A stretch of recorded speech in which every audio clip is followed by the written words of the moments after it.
Selamat datang di tutorial membuat gateway cerdas dengan Makerzoid Coding. Step pertama, kita akan merangkai komponen bagian siku merah. Kemudian ini adalah siku hijau dan kita perlu pin untuk mengkaitkan antara siku merah dan siku hijau.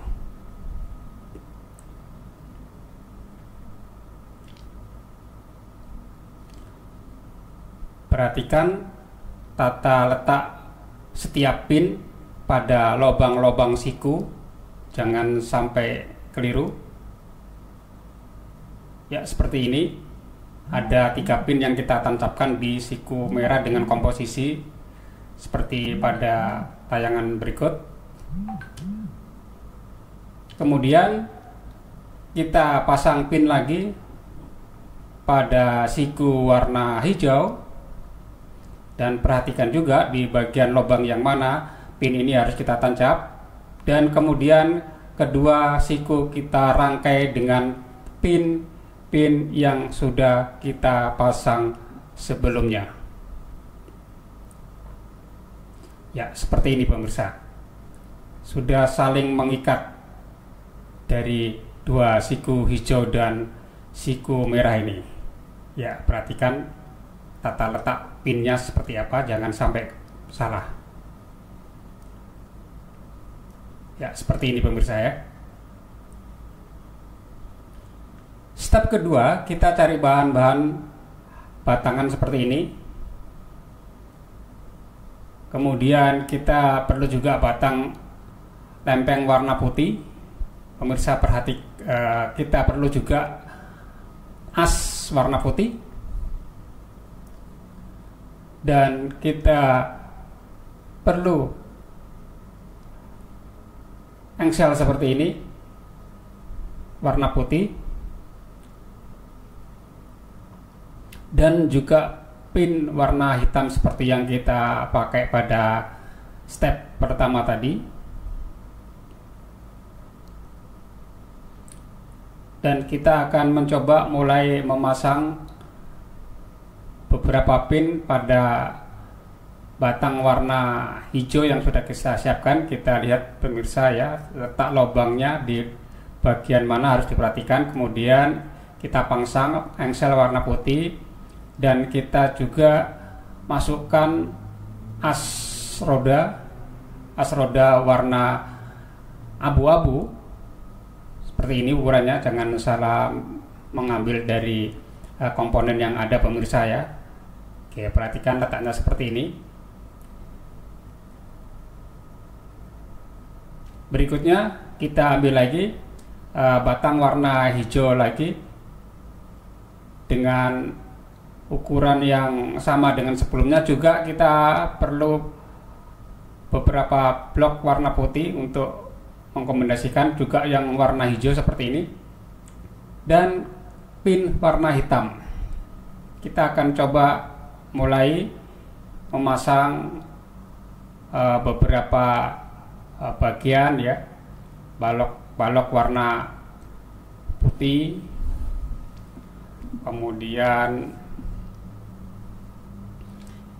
kita sambungkan lagi dengan balok warna hijau, dan susunannya seperti ini pemirsa ya, jangan sampai salah. Kemudian kita pasang lagi pin warna hitam di bagian balok warna hijau di atas seperti ini.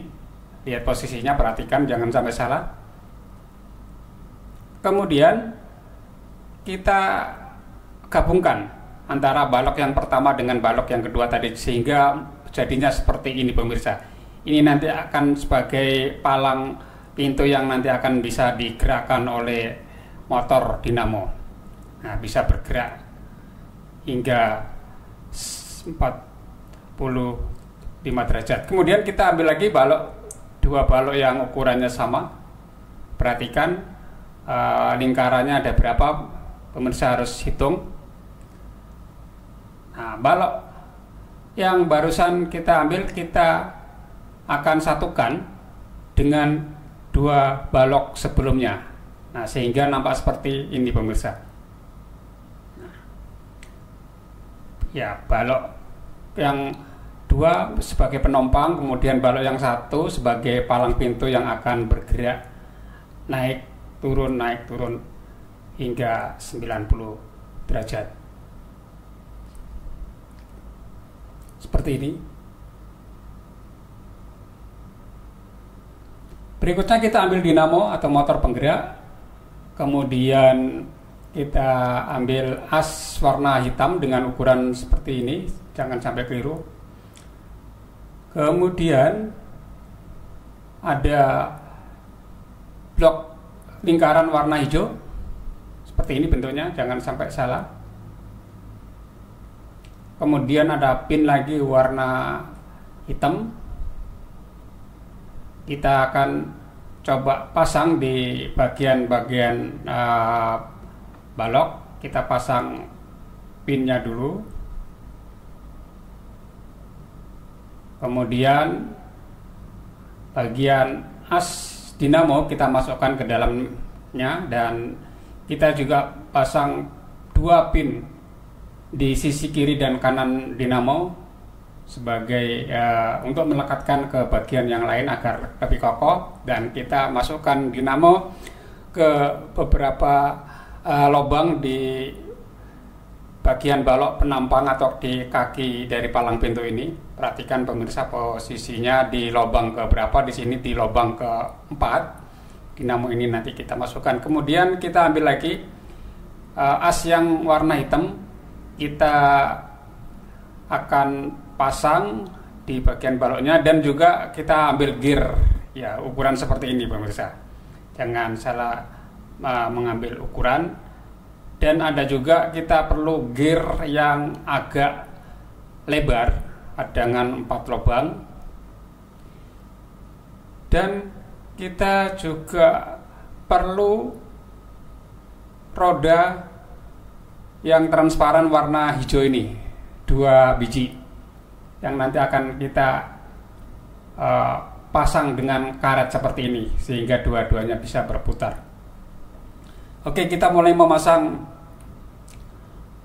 as yang warna hitam. Kemudian kita pasang juga gear kecil pada as yang baru saja kita pasang. Perhatikan di sebelah mana memasangnya, pemirsa, jangan sampai tertukar. Dan kita lanjutkan dengan pemasangan gear yang agak lebar. Nah, seperti ini nanti. Jadi antara gear kecil dan gear besar akan bersentuhan pemirsa ya. Kemudian kita akan pasang roda di sisi sebelahnya yang warna transparan. Kita pasang dua-duanya dan kita kaitkan dengan karet. Nah, ini roda ini nanti berfungsi untuk mentransfer putaran dinamo ke gear yang ada di sebelahnya sehingga bisa mengangkat. Kemudian kita perlu juga balok warna pink seperti ini, dan kembali bulatan pin warna hijau serta balok warna biru dengan ukuran seperti ini pemirsa, jangan salah mengambil. Dan kita coba pasang ke posisi seperti pada tampilan di layar, jangan sampai salah ya pemirsa ya. Oke. Kemudian kita pasangkan lagi pin lingkaran warna biru tadi, dan kita pasang bagian balok warna biru di bagian selitnya. Perhatikan posisinya seperti ini, jangan sampai salah. Kemudian di step berikutnya kita ambil balok lagi dengan ukuran yang berbeda. Lihat, perhatikan lingkarannya berapa lingkaran pemirsa ya. Jangan sampai salah mengambil. Lihat lubang-lubang ukurannya itu, di sini ukurannya dilihat berdasarkan berapa lubang, dan kita ambil 2 yang sama. Kemudian kita ambil lagi balok yang warna pink ini ya. Kemudian yang balok lagi kecil warna biru, dan balok persegi warna hitam. Dan di tahap ini juga kita akan memasang sensor jarak. Ya, kita akan pasang balok hitam untuk mengikat kedua balok yang ukurannya sama tadi. Kemudian kita tambahkan balok yang warna kuning ini, oke, besusun, dan kita tambahkan lagi balok warna biru, dan selanjutnya kita pasangkan juga sensor. Tahap berikutnya kita akan coba memasang controller. Perhatikan posisi controllernya ke arah mana. Ya, pasangnya seperti pada tayangan berikut ini ya, di bawahnya di dinamo. Lihat jangan sampai tertukar antara depan dan belakang. Perhatikan di mana ada titik-titik tombol-tombol indikator ini, pemirsa bisa bedakan mana kiri, mana kanan, mana belakang sehingga tidak tertukar posisi. Kemudian ini bagian palang sensor akan coba kita padukan dengan perangkat yang tadi kita install sebelumnya, kita satukan. Itu perangkat untuk gateway utama dengan palang sensor. Oke, perhatikan cara menyatukannya. Di bagian-bagian mana harus presisi ya, jangan sampai salah dan selisih. Perhatikan sudah saling mengikat, pastikan sudah saling mengikat dengan rapat sehingga tidak goyang.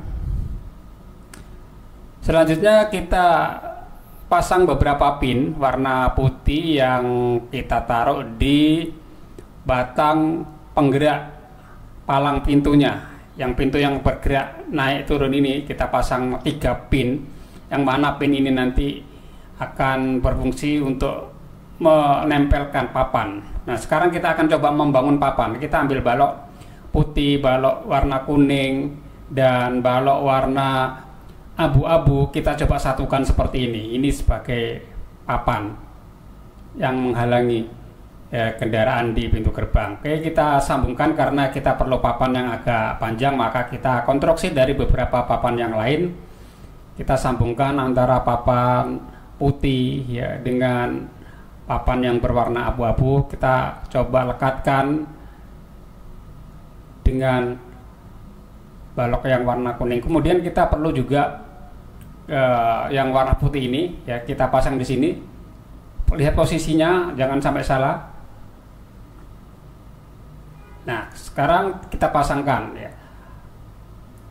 Papan penghalangnya kita pasangkan ke dalam batang daripada gateway ini ya. Nah, seperti ini pemasangannya, pemirsa, jangan sampai salah. Perhatikan di mana letak warna-warna dari papan ini kita rancang. Baik sahabat pembelajar, setelah kita merakit, merangkai, melakukan engineering terhadap pintu gerbang otomatis ini, tibalah saatnya pada tahapan melakukan programming, tahapan melakukan coding agar pintu palang otomatis ini bisa bekerja sesuai dengan yang kita inginkan. Pertama-tama kita harus mencari aplikasinya yang sudah kita install sebelumnya, yaitu MakerZoid. Kemudian kita masuk ke bagian create, kemudian kita pilih code. Nah, tampilan standar defaultnya seperti ini pemirsa. Jadi ada block coding when click. When click ini menyatakan bahwa ketika gambar bendera ini diklik akan terjadi apa. Dalam kasus ini saya akan memberikan perintah bahwa robot ini akan bekerja terus-menerus dengan cara saya memberi perintah berupa kontrol. Kita tekan kontrol. Bekerja terus-menerus artinya di sini forever. Tetapi bekerja terus-menerusnya ini dengan syarat. Nah, syaratnya ini bagaimana? Syaratnya saya kasih di bagian kontrol lagi, ada yang namanya if then else. Ini akan saya seret ke bagian forever. Oke, jelas sampai di sini pemirsa ya. Jadi lakukan perintah terus-menerus dengan syarat. Nah, sekarang kita masuk syaratnya. Saya akan masukkan dulu operator yang menyatakan sebuah jarak lebih besar atau lebih kecil. Katakanlah di sini saya akan memilih lebih kecil sebagai syarat. Saya masukkan ke kolom yang warna coklat ini. Apa yang kurang dari 50 di sini yang dimaksud? Ya, kita cari adalah di sini adalah sensor. Sensor ada di bagian sense. Di perangkat ini sensornya adalah sensor jarak. Saya masukkan sensor jaraknya di sini di bagian yang warna putih. Sensor ini bekerja dengan jarak 0 sampai 6. Oleh karena itu angka 50 kita kurangi. Saya akan kasih jarak 4. Ketika sensor jaraknya kurang dari 4 mm, maka apa yang harus dikerjakan oleh sistem ini? Yaitu motor ini ada di bagian move, pemirsa. Dinamo atau motornya akan bekerja secara anti-clock. Anti-clock berarti berlawanan jarum jam. Kecepatannya 0 sampai 12 km per jam. Ini kalau untuk palang pintu saya kasih kecepatannya agak lambat saja. Oke, misalnya saya kasih 2. Kemudian kita harus memberi kesempatan kepada pengguna jalan untuk melewati, jangan langsung menutup. Oleh karena itu kita tambahkan perintah wait ya, supaya pejalan kaki lebih aman, maka pintu harus dibuka selama 3 detik setelah kendaraan melewati sensor. Jika kondisi tidak terpenuhi atau misalnya kendaraan yang melewati sensor ini hilang atau menjauh, apa yang harus dilakukan? Maka di sini motor penggeraknya akan bekerja lagi, ya, bekerja dengan directionnya clockwise, artinya searah dengan arah jarum jam. Saya juga beri kecepatannya rendah saja supaya lebih smooth kelihatannya. Saya ulangi lagi penjelasan dari kodeng ini. Ketika gambar bendera ini ditekan, maka kita perintahkan untuk alat mesin gateway otomatis ini bekerja dengan syarat, untuk bekerja terus-menerus dengan syarat jika jarak kendaraan atau benda kurang dari 4, maka motor pada dinamo yang terpasang ini akan memutar berlawanan dengan jarum jam dengan kecepatan 2 km per jam dan tunggu 3 detik setelah melintas kendaraan. Jika kondisi tidak terpenuhi, maka motor akan berputar searah jarum jam dengan kecepatan 2 km per jam. Selanjutnya, perangkat ini agar bisa berjalan, kita tekan tombol bendera. Setelah melakukan coding, langkah selanjutnya sahabat bisa mencari tombol power yang ada di controller. Tombol power ada di belakang. Tombol power menyala. Dan dari sisi handphone juga sahabat pembelajar juga mengaktifkan Bluetooth yang terkonek di sini. Nah, selanjutnya ketika Bluetooth sudah tersambung, maka sahabat pembelajar tinggal menekan gambar bendera ini. Proses penyambungan sedang berlangsung. Setelah itu kita bisa langsung eksekusi. Kita uji coba sekarang, pemirsa. Sahabat pembelajar, setelah proses coding selesai dan handphone kita sudah dihubungkan via Bluetooth dengan perangkat controller MakerZoid ini, tibalah saatnya kita uji coba. Kita tekan tombol atau gambar bendera untuk menjalankan. Kita coba kasih benda atau tangan kita arahkan ke sensor. Nah, kelihatan pemirsa, pintu palang ini sudah bekerja dengan sempurna. Kita uji coba lagi. kita kasih benda di depannya sensor, artinya ada kendaraan yang ingin melintas di sini. Oke, setelah kendaraannya lewat, maka pintu kembali tertutup. Demikian tutorial bagaimana pembelajaran coding dengan pendekatan STEM ini bisa kita terapkan kepada siswa-siswi kita, terutama pada jenjang sekolah dasar maupun sekolah menengah pertama dengan alat peraga Robot Master dari MakerSuite. Semoga bermanfaat bagi kita semua. Assalamualaikum warahmatullahi wabarakatuh.